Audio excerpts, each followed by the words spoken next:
Nous consacrons dans l'exposition une salle à l'un des plus grands chefs-d'œuvre de Pablo Picasso, Les Demoiselles d'Avignon, conservé à New York au MoMA et qui révolutionne l'intégralité de l'art du XXe siècle.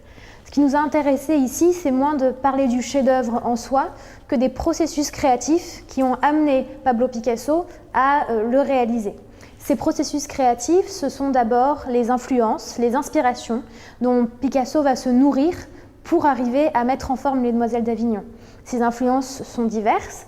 Autour de 1907, Picasso s'intéresse très vivement aux arts africains et océaniens qu'il collectionne dans ses ateliers. Il s'intéresse aussi aux arts ibériques. Il faut aussi mentionner bien sûr l'influence de Cézanne, qui est considérable dans la façon dont il va construire les figures à cette époque. Les processus créatifs, ce sont aussi les études préparatoires, les dessins, les peintures que Picasso va réaliser avant et après Les Demoiselles d'Avignon pour travailler justement cette géométrisation des figures qu'il va élaborer au moment de ce grand chef-d'œuvre. Ces études préparatoires sont en très large partie conservées au Musée national Picasso Paris et plusieurs de ces études sont venues aujourd'hui au musée Mohamed VI et sont visibles dans la salle qui est consacrée aux Demoiselles.